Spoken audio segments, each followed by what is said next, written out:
Welcome to Albion Online. My name is Velleas, and I'll be here to teach you everything you need to know to get started.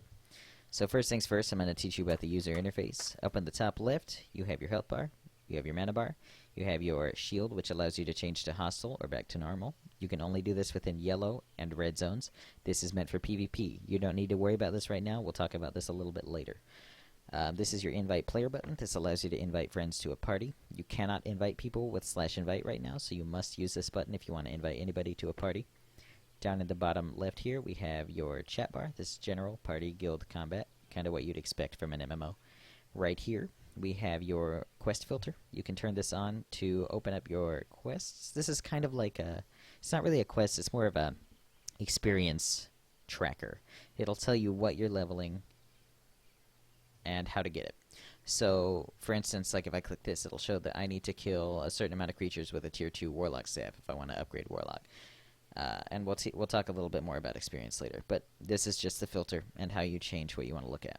This is your destiny board, something that you'll need to look into a little bit later, and we'll go in a in-depth guide on what everything inside of the destiny board does later, but as of right now, we're just going to go with the basics.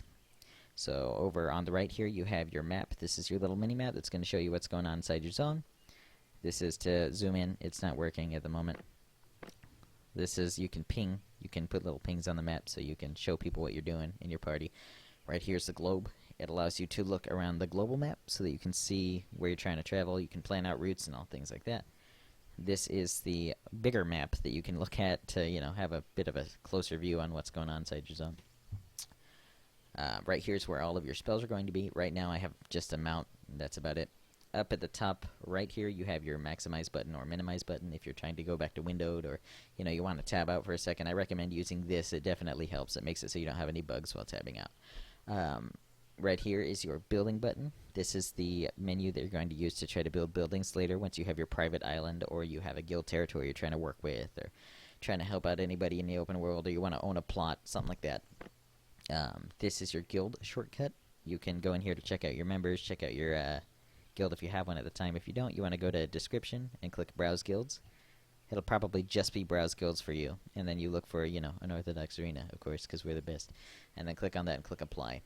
You have your inventory where you have all of your gear, your mounts, your weight, your gold, your silver, your inventory, everything like that. You have your stats on the side here. You can open up with the details button so you can see what you really have for statistics. Then you have your gold market, basically buy gold, sell gold, enter amount, that kind of thing. So you can exchange the gold. Right now, this isn't going to be helpful in the alpha, if you're playing in the alpha right now. If you're not playing in the alpha, then maybe these prices have been inflated. This could be an older tutorial by now, who knows.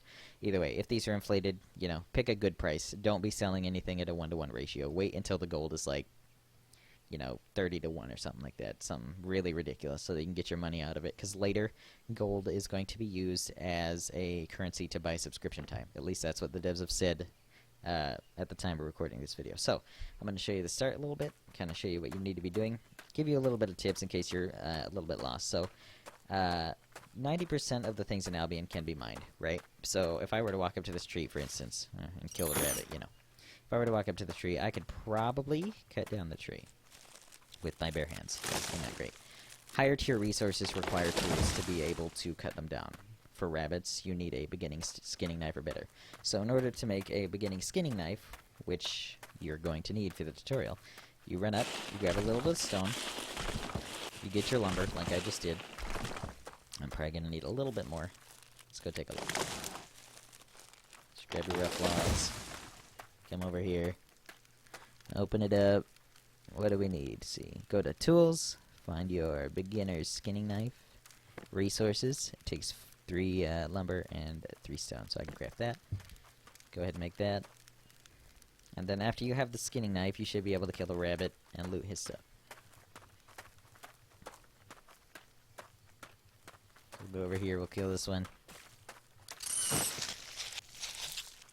Different tier animals and different tier rocks and trees have different amounts of stuff inside of them that you can actually harvest. So, for instance, a rabbit's going to have 3 hide that I can harvest. If I were to kill a wolf, it could have anywhere from 3 to 13.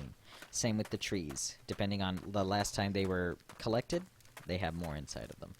So now that I've created this, or skinned the rabbit, I have enough to make a little bit of leather armor, which it's also going to ask you to do.